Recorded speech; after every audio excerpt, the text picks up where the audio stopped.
Alright, so now we're going to create some pixie dust for our fantasy effect as well.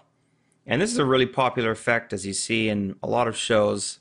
And one way to do this is to create an optical flare that you use to render as sprites. Although we're going to create this mimicking it with particles and instances and rendering it in Arnold and using some emissive light shaders to achieve this similar result.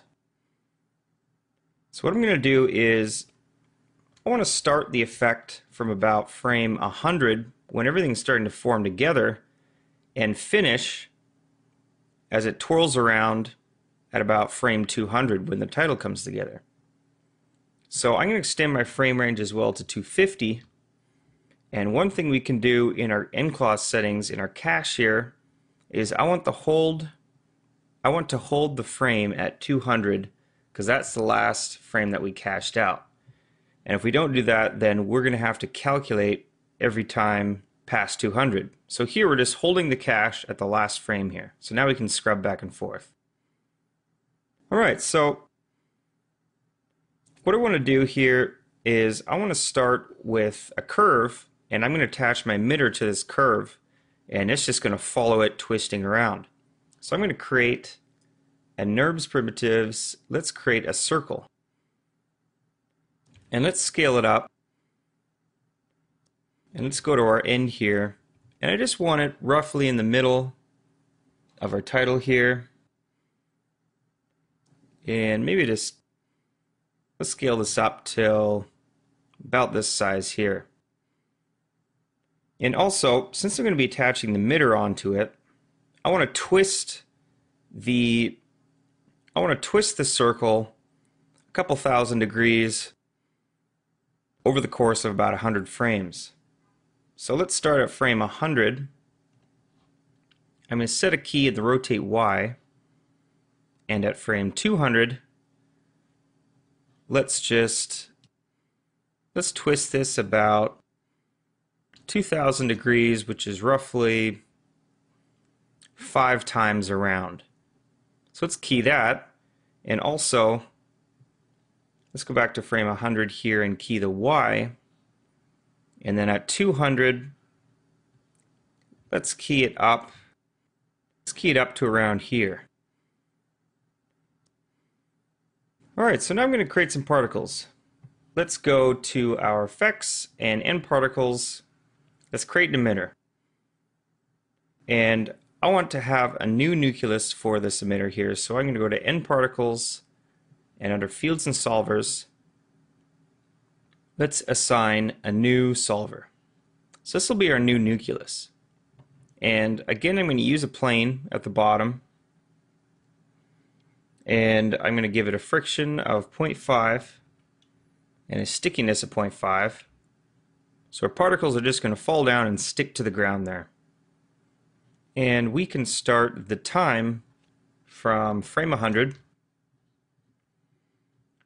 And also what I want to do is attach our emitter to our curves. So let's go into the animation tab. Let's select our emitter and then select our circle, and let's go to constrain motion paths and attach to motion path. Let's select the options. We just want to make sure everything's on default. So now this is going to follow the motion of our curve here. So okay.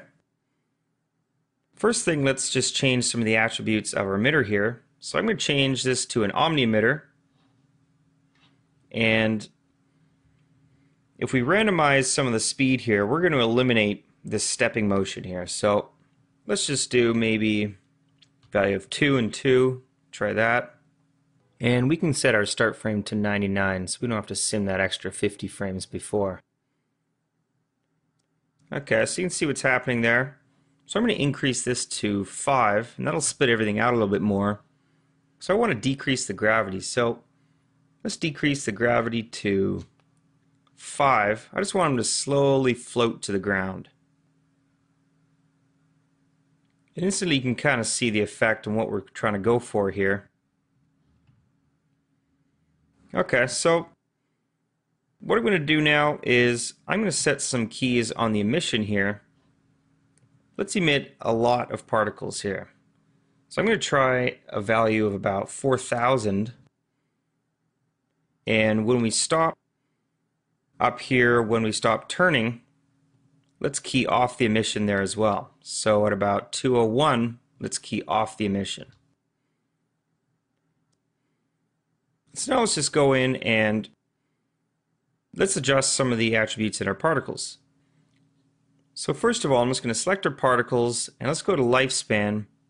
And I'm just going to have a random range for these particles. I want them to fall a little bit, but I also want them to fade off. And what we're going to do here is we're going to change the size of them based on their lifespan. So I want to give them a finite lifespan. So let's do a lifespan about 3 and 1. I'm going to go ahead and take a play blast of this. Alright, so here we have our play blast. And we get the basic dynamics. Looks pretty good. You can see how they just kind of fall down ever so slightly. So in the next clip, we're going to go in and we're going to adjust the actual look of our particles here.